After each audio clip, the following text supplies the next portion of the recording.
you going to do a madness? Huh? Are you going to do a madness? It's Santa's birthday today, you know. Is it? Yeah. Sing to him. Yeah. Wait.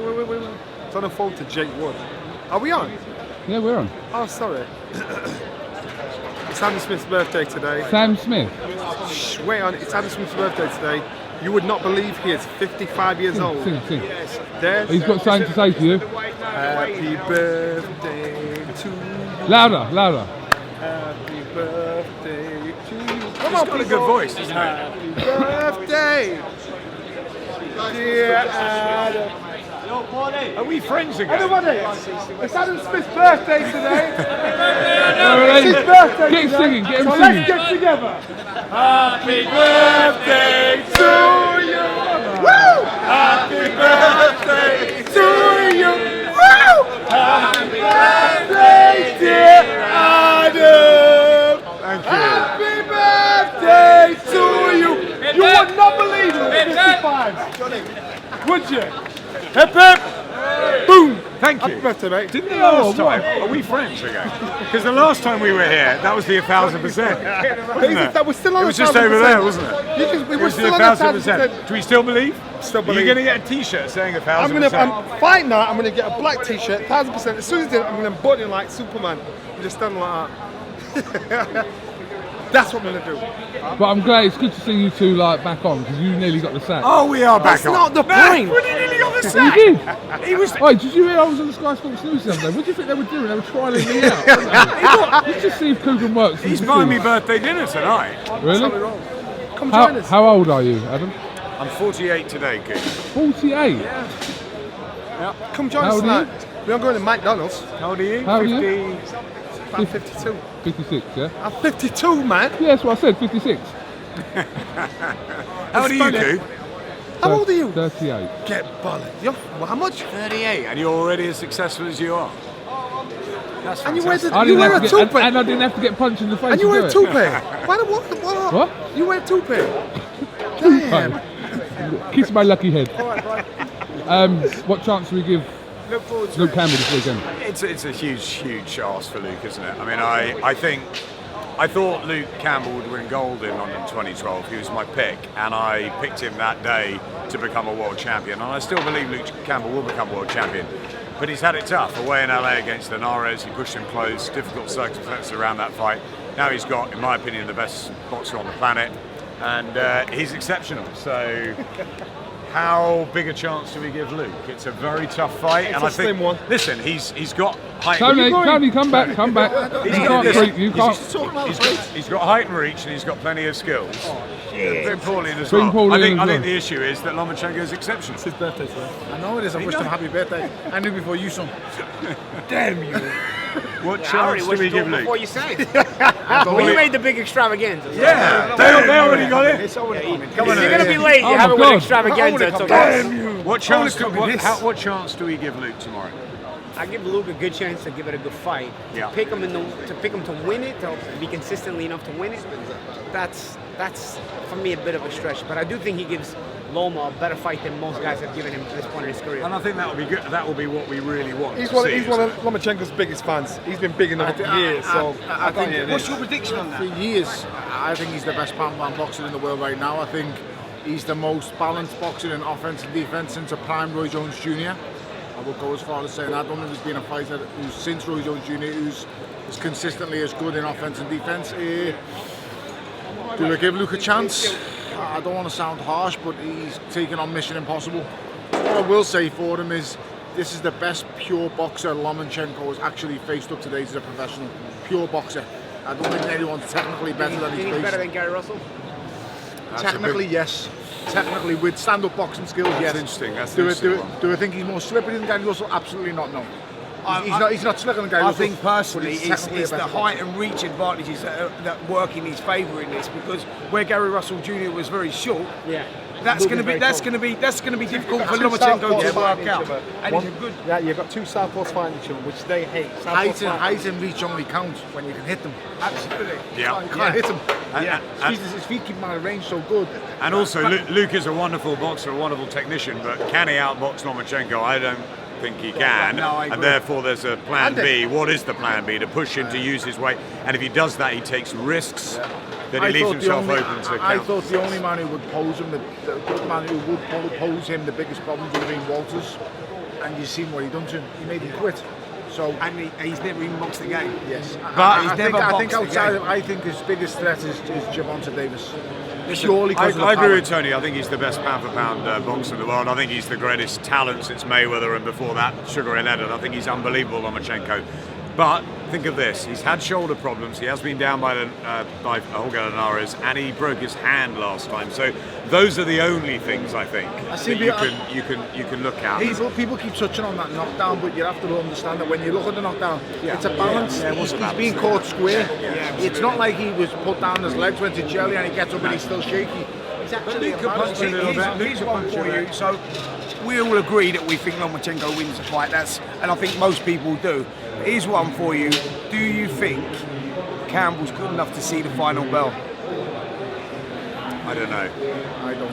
I hope he is. I hope I'm wrong. I'm not sure. Listen, I hope he pulls it. Our hearts are with Campbell. I think he can lose on. I think it's gonna be a fun fight. And I can see Luke losing on points. You know? I think that's I can what see it. Paulie's saying there. I think what you're saying, he's losing on points. I think that would be, I know it sounds harsh, but that would be a win. Yeah, definitely. And if Lomachenko does have a weakness, he doesn't have one punch power.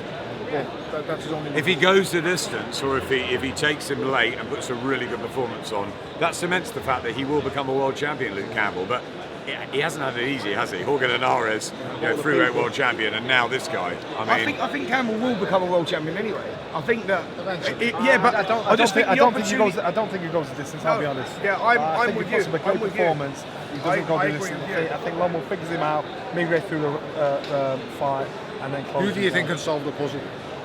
Who do you So think? far, at this point, this moment, So I think the only kind of guys that beat Lomachenko is if Lomachenko oversteps his boundary and goes up to any weight classes. Absolutely. That's what Exactly right. I don't think when I met him before the fought Usyk, that's what I urged him not to do. Do not get beat because he's on because the of edge. size. Because he's on the edge of it at 35. What about Because Gervonta Comey Davis? and Lopez are a lot bigger than Mikey Garcia might have been a bit too big, I thought. I thought he I might. don't even know if Mike can make 135 anymore. I thought he might be a bit too big. would he go up? Do you think he will go up? I think what will happen is he'll find things too easy at this weight.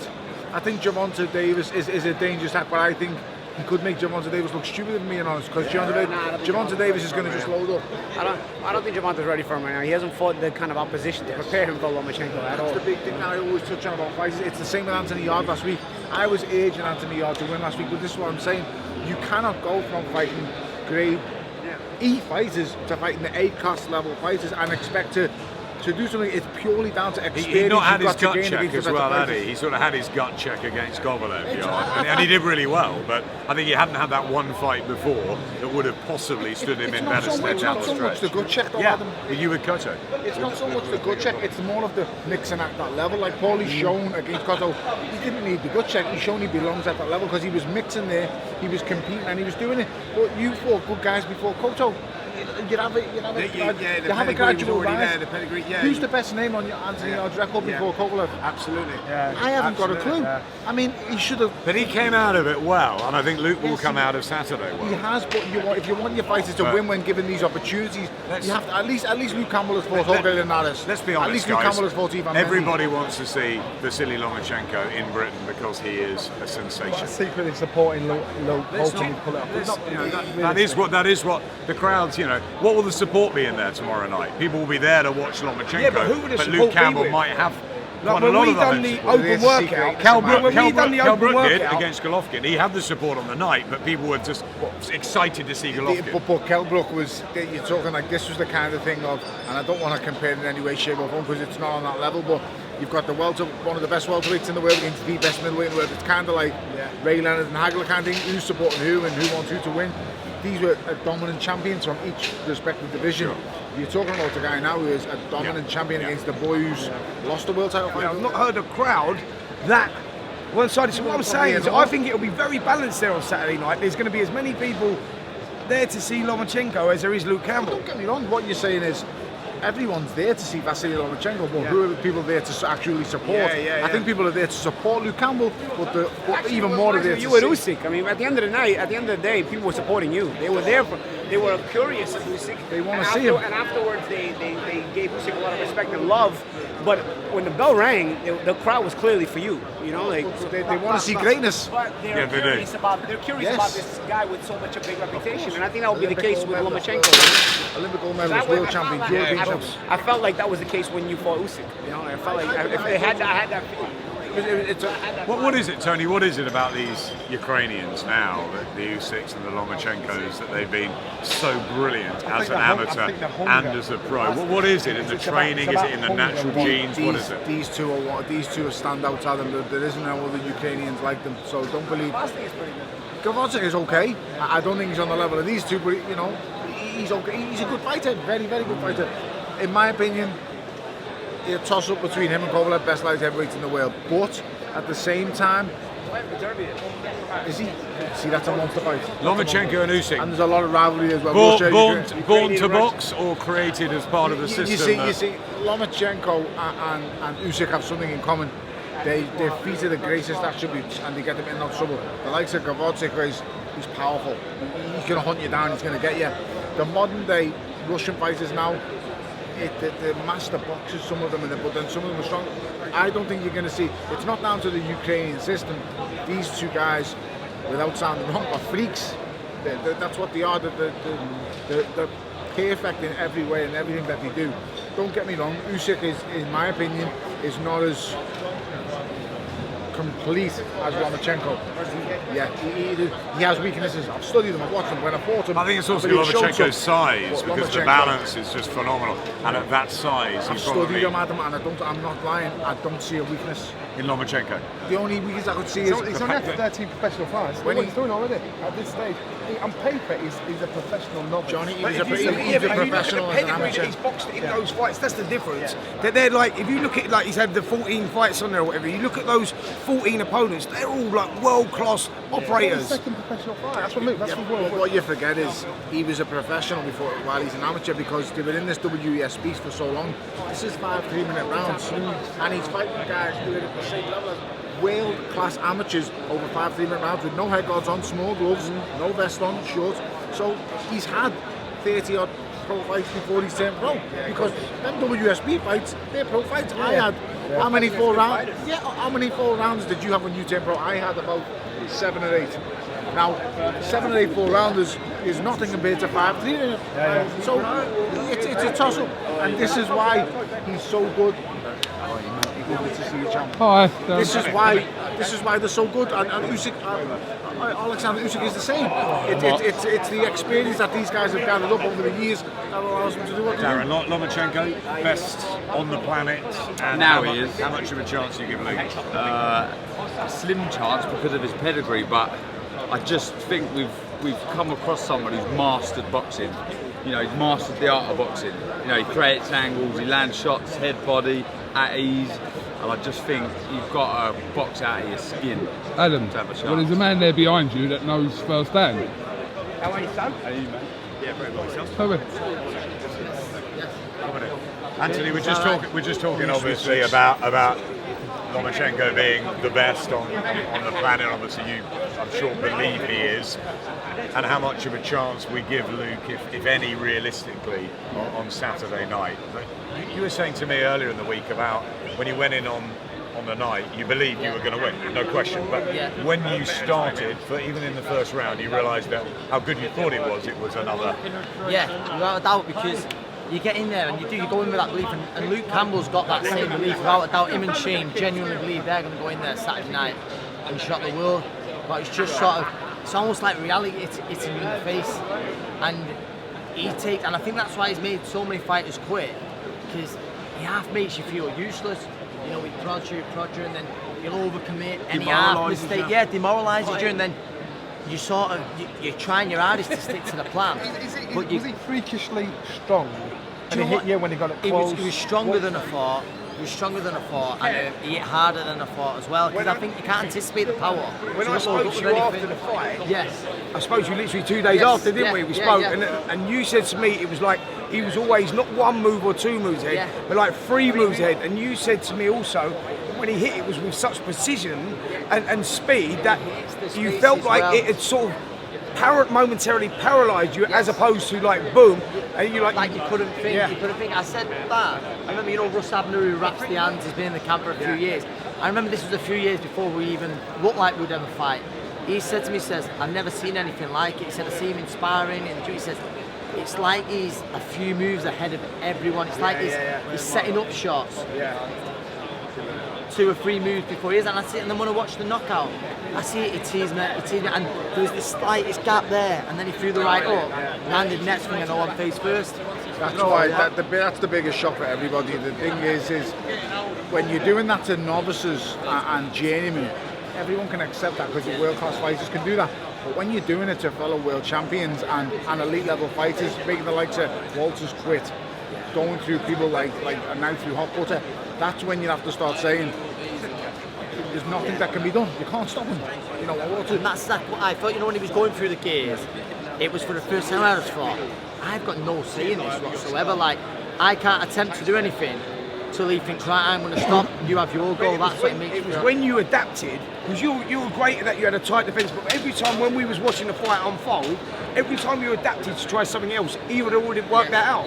And he was already that. It was like he knew what was coming. Whereas as a world champion, when you adapt, that's what keeps you as world champion, because your opponents don't figure it out. But he was already that move ahead. That's the, and I think Tony, you're right. It's like, you know, that's what, like the greats are the guys that do that, and the ones that sort of like, you know, you go back to Roy Jones Jr. when he was at his best, you know, and you go back to those type of people, they're like always 3 moves ahead of the pedigree world champions. I think that's the difference, and I think that's what we're witnessing right now. I think Campbell's style can make him competitive for the first 6 rounds. I'm not going to say win the first 6 rounds, I think he's going to be competitive for the first 6 rounds. It's just then how much it takes out of him to be competitive for the first 6, to how well he does after that. The hardest part is I just don't see anything that anyone does better than him besides punch.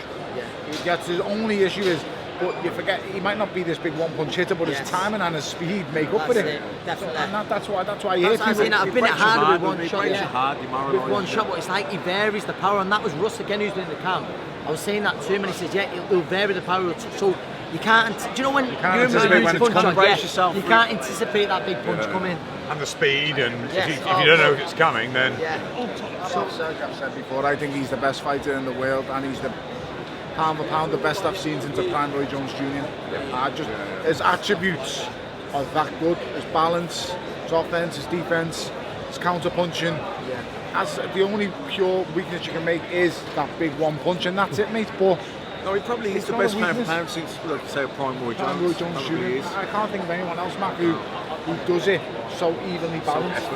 You know, and it's easy. You've got to remember, he's making proper world champions with Walters. I thought going into the fight, Walters was going to give him a right good scrap. I thought we're going to see what he's made of, and he spewed it. How good must you be to make not just a fringe contender? Utterly frustrate someone that they couldn't. Well, as Anthony said, he didn't know what to do because he was in control the whole time. They quit because they're at the point where they think, what's the point? I can't do what's the point? And that's unbelievable, really. And I think that's what we're here for, isn't it, as well, to celebrate watching a great fighter. And hoping that Luke Campbell can take us, you know. You're hoping he can spring the impossible. You're hoping for a freak incident, a punch that he doesn't see coming. And as we saw in the Garden recently, you know, anything can happen in boxing. You never know. And his hand was broken against CROLLA, and you don't know. Maybe something something will upset him a little bit during the fight. I just can't. It's about levels. Coming into this fight, though, what you've got to say is you've got to look at it. And Anthony Joshua stands on the scales against Andy Ruiz. Luke Campbell stands on the scales against Vasily Lomachenko. If someone puts a gun to your head and goes, who do you think can win this, Ruiz or Luke Campbell? You're going to take Luke Campbell's chances rather than Ruiz when you look at him. So you shouldn't think, you know, but it's not a foregone conclusion, and this is why everyone's here. So nothing is a foregone conclusion in boxing. Anything can happen, as we see with Joshua and Ruiz. It's just. Do you know what it is? I give Luke Campbell as much chance as anyone else who's fought him. Yes. I give him as much chance as anyone But else. I agree with you. I thought Walters would give him a tough ride, and it's, you know, Linares was competitive at times and a great fighter in his own right. But isn't it about timing and levels this sport? And the fact is, you get good fighters, great fighters, exceptional, you know, and he is. I just think there's world-class fighters. He's on his own level. He's on his own level. I think there's world-class fighters and there's a certain elite bracket. And believe you me, he's at the top of that elite bracket. I don't know what it is after the elite. It's the greatest ever, in my opinion. And he's got a shout. If he continues going the way he does, making things look as easy as he does, without going too high in weight, you're possibly looking at the greatest fight to ever face boxing. Potentially. Well, there was about 8 of us, and now there's like 3 of us. And then there was 3. Well, it started with Johnny singing, and it finished with some sense. And then there was 3. And then there was 3. Paulie's on his phone, but Paulie's still standing. Paulie's going to be a last man standing. He's connected himself. He's on the blower. Gentlemen, thank you very much. We're going to talk about it, you know? What We're going to talk about it? ideas. We're going to talk about it. All right, thank you very much. God bless you all.